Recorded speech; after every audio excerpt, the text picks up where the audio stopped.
That valve's balls deep, man. Oh, It's way in there. flush, right? No, they're actually supposed to be slightly above. Yeah, that one's That's not really happening, is it? not happy. So this is going to take a few minutes to explain. You guys can keep going or you can listen to the explanation. Chuck's gonna explain. I'm explaining this shit. You gonna explain it? This is the head. These are heads. You can tell there's no tail. Oh my God. Let me write that down. There's about to be. 2 drink minimum. Try the deal. Well, hopefully, if you get good head, you're gonna get some tail. Oh, I Andre. hear they have lobster ravioli too. Okay, so one of the things you want to look for, so you're looking at a head, and Oh my. not that kind of head. I didn't say a damn thing. We know what You weren't thinking. we it, I could overheard hear your it. brain thinking it. Okay, so when these valves are properly seated in the head, they protrude a little bit into the combustion chamber. So they stick up a little bit, and if you come over here, Everybody come cop a feel. you got a copper feel. All right, the intakes are a little bit above. I'm talking above. You want these are a little bit above, and then you get to these exhaust valves, and this one is significantly below the surface. Go ahead, check. I mean, it's damn near. It's It's down. 3/16 of an inch. Pushed it. Okay, and it showed up. I saw it when I eyeballed the height of each valve, and I went, oh, this is fucked up. And I flipped it over, it's fucked up. The other thing you look for is that exhaust valves operate at a higher temperature than intake valves, because intake valves are drawing in a cool mixture, exhaust valves are expelling a hot mixture. So typically exhaust valves they'll be kind of a tannish color. That's normal, like this one here, and this one here, and this one here, and this one here. This one's a little weird. Why is this one so hot? I don't know. This one is stranger still because it was black, right? I rubbed this off, and it's got white around the edge. I have no idea what's going on there, but these heads are in poor condition. Now, what's interesting is, hi, Mark. Mark said these were redone and they were going to be fine. They're not. Uh-oh. Now, here's why. When were they redone? Here's why, and this is an important thing. 19. This is a 1955 high. Hello. We were just talking about you earlier. Oh, okay. Okay. The doctor's in the house. Doctors in the house. So, years ago in days of old, before tetraethyl lead, we had hardened seats in our engines. The valve seats were a hard metal to prevent valve recession. Then along comes tetraethyl lead, and it acts like a lubricant and a shock absorber. It's a soft material that would plate out on the sealing surface between the seat and the valve. And it would protect the valve, and they would run forever, no problem. Well, it's been almost 50 years since the introduction of unleaded fuels. Unleaded fuels don't protect the valves. So in the early 70s, we migrated from building a cast iron. This is a gray iron head. We would build gray iron heads, but we would put hardened seats in them. So these heads, everything has to be replaced on them. The springs, the guides, the valves, and we have to introduce hardened seats. So we're going to Arizona with the heads. Not giving head in Arizona. No, these are not so good. I don't keep track. So by changing And- the Just had to materials, look the bad, valves make dude. it I more was fine like- for unleaded fuel then? Correct. Yeah. What the builder is going to do is he's going to pull these valves out and discard them. Then he's going to put in new valve guides, because the valve guides are going to be worn out too. The valves will sit there and flop in the hole. Yep. And they don't seal well at higher RPM. So those will come out. Then he uses a machine where he cuts an opening that's larger than the valve, and he presses a hardened seat into place with a fairly high-powered press because you don't want the seat to come out. That's a really bad thing. Really bad thing. Ford because Escorts, metal- notorious for exhaust seats dropping. the metal, if you have two pieces of metal trying to occupy the same space at the same time, something's got to give. And that's where we talk about block ventilation. Because you'll Ooh. break a connecting rod, or you'll actually blow a hole in the piston. You could break a rod, could break a crank. Nobody ever breaks cranks though, right? Tyler did. Yeah. In 3 pieces. So you can break a lot of things if it's not properly prepared. So that's what this is all about. This is a fairly large combustion chamber. We were talking about that on the pistons. This is a large combustion chamber. It's big. It's a big honkin' hairy combustion chamber. And big you say honkin'- hairy or airy? Hairy. Oh, good.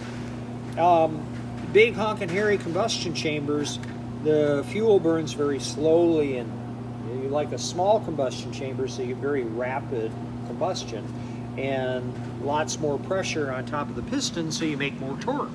Well, these are big, and that's part of the way the architecture of this engine is fairly unique in that respect. To counteract that, if you look at the pistons, when you rotate one to top and center, there's piston above the deck. That's the surface of the block is called the deck. So that is known as a domed piston or a pop-up piston because the top of the piston extends beyond the deck. It pops up above the deck. So they do that to maintain an effective compression ratio on this engine. So even though the block is in better condition than we thought it was going to be, the heads are in worse condition, the valve train is in worse condition. Now this engine has 140,000 miles on it. I don't know when they did a valve job on this, but it's very clear they didn't install hardened seats, or they did not install hardened seats. And this engine it will absolutely, positively need that. I'm looking. Another thing, these will be sent to the builder, the machinist, sorry, we're the builder. So these will be sent to the machinist. You're an engine builder now, yes you are. You know why? Because I said so. Anyway, so these will be sent to the machinist, and the engine will be, nowadays we cook them. We used to hot tank, but people don't like disposing of the chemical that you use in a hot tank. So they go into an oven, and this thing is cooked at like 500 degrees for hours on end. And that burns off all the carbon, all the paint, all the ickies, and you end up with a bare cast iron casting that is going to be, this will be resurfaced. They'll take some material off of this, and like I said, they'll install the valve guides, everything will get disassembled, but that's what's going to happen here. What time is it? Probably close to 8. It was I 7:40. think we still have some time, don't we? Oh, no 7:57. shit. Yeah. I guess maybe we don't take the timing cover off. We can do that first thing next week. Yeah. Tune in next week Yeah. for As the Timing Chain Turns. What? Allie, was that funny? Yeah, I can sit right here. Oh, I'll girl. be able to Oh, You're a cross-act. Sometimes. It's fine right here. Is That's a fine. costly job, Chuck, to do? Well, so what I'm describing, I just had done to a pair of heads for a client here in town, and it was $1,500. Total for both. Yes. So say this was for a newer car that, you know, was made to run unleaded. What's a head job for a regular car? Like just redo the valves and maybe resurface. It should be less. What it is, I don't know. I think 1,500 is high because when I had all of that done to an engine by this guy in Arizona, and I had the engine was bored out 40 thousandths. The crank was resurfaced. It was balanced. It was blueprinted. He did the valves with new valve guides. 3-angle valve job. Decked the block was decked, a line board. This was decked as well. My total bill, including parts, now this was 10 years ago, give or take, my total bill was $2,500, including the parts. And, you know, it's going to be more now. It might be, he doesn't really, we could send the block to him and have him check it. You know, well, we're going to have him resize the rods. The rods will get resized. We may have the crank cleaned up a little bit. We'll probably send it all to him and say, go through it, but it doesn't look half bad. So we should be able to reuse the pistons. But maybe we don't. Maybe we put fresh pistons in it, because pistons do wear out as well. So we'll probably end up doing everything we said we'd do. That just happens to be in better shape. This, however, indicates that we've got a lot of work to do, which includes a master engine. Damn, Allie. You're dropping your tapas. I'm looking for the worst ones. Sorry. Ha! Anyway, It'd be easier if you look for a good one. yeah, and I would like These are to way go worse to than Arizona sooner than later. So we do have to keep going on this. The oil's got to be drained out of it. We've got to take the crank out, all that stuff. Are you going to Arizona? Sweet. Yeah. Oh, that's right. Oh, that's where it's going. I finally put 2 and 2 together. Thank you. I really appreciate that. Everybody give Paul a hand for being a great guy. Woo! Come on, give him a Give him a hand. good one. Hey! Thank you, Paul. That's wonderful. So, yep, we're going to go do this. It's going to be great. It's going to be great. Is it going to be swell? It's going to be fucking fantastic. Is everything going to come up roses? True. After this is all done, absolutely. Do we have a date on that trip? I'd like to go, ideally, I'd like to go midweek. Do you work? No. Oh, cool. Sooner the better. Pardon? I said the sooner the better. Yeah, the sooner the better, because it's going to be hot. You do have air in your car. Yeah. Well, So- I've got a big truck if we need the truck to put all the stuff in. Well, we could do it that way. That would be one way to do it. And we're going to make sure that fuel comes out of the kitty. But anyway, and Grant's a wonderful guy, and it's going to be interesting to go do all the things. So he's going to be Grant 3? Because you got Grant 1 and 2 here. Yeah, we're going to have a Grant Benson of Benson Engine Machine in Douglas, Arizona. Fantastic shop, well worth the visit. One-man band. His shop is almost twice the size of this building. It's filled with the latest equipment and vintage equipment. And he works when he's got to be pushing 80. But he loves machining. So we'll give him something to machine. And I said, look, this is a class project. He goes, I really want to participate in that, Chuck. So, you know, here we are. We're going to use Grant out in Arizona. Yes, it's a long drive. It's got close to 500 miles. But, you know, good machinists are far and few in between. So we got to do what we got to do. Is there nobody here that does this? There's a few. There's a few, but this engine is unique. Right? It's a nail head. It's a little bit different. And one of the first things that I do when I go to talk to a machinist, I ask them, you know, yeah, I'm working on this vintage engine and I want to bore it out. Then I'll tell them 60 thousandths. And nowadays, about 80% of machinists will hack up a hairball. You can't do that. You can't do it. You'll destroy the engine. Well, that's not true. And the reason it's not true is in the early 1960s, we migrated from conventional casting techniques to something called a thin wall casting. Thin wall casting saved weight, and that's a beautiful thing. So we got better technology for casting that made engines much lighter. A Chevy V8 is a very light engine. A Ford V8 is lighter still. They also like to split in half at 400 horsepower. But Yeah, because they are light engines. they weigh nothing. So they're lightweight engines. these older engines, this thing weighs like 650 pounds. It's a heavy engine.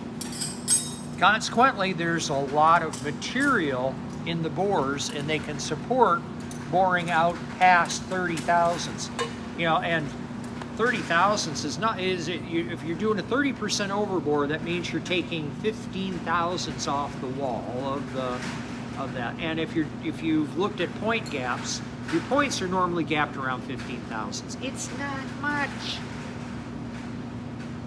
Back in the day, when we raced flatheads, to make power, we would bore them out, we would actually bore them out 1/8 of an inch, or 125 thousandths. And they were fine. 1/8 over was common. You know, but nobody today knows that. Grant knows it, so I know that I can send him this engine and I'm gonna get something that's good back. It'll be balanced, it'll be blueprinted. The engine is going to make, and don't tell Mark this, the Well, he's engine's gonna find out probably anyway. gonna make 20% more power than it did when it left the factory. Not that we modified it, we just built it right. We're not putting a turbocharger on it? No, we're gonna do that to a 4-cylinder. And I want to do an old vintage flathead turbo because they don't have, flathead engines are very poor volumetric efficiency. So if I put a turbocharger on it, I can increase its volumetric efficiency to rival that of an overhead valve engine and actually go a little bit past. And they're very robust, so it should take it no problem as long as I've got a stout bottom end. The best one to do would be a Packard straight 8 with a 9 main bearing crankshaft. That would be the best. After that, you know, and over when it comes to straight inline engines, the big Ford 6s are another one that you can do because they have 7 main bearings. They'll take a lot of power.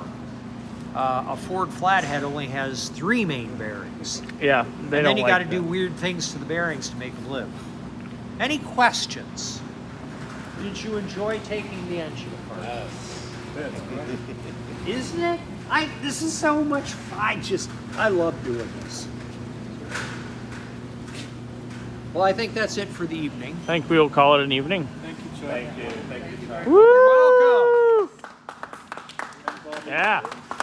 Woo! Woo! Oh, and Bobby. Woo. Yeah, I'm just here. Yeah, We're just here doing stuff with cars. and Bobby. It's fine. Sweet. Okay, I gotta get up before my feet completely fall asleep now.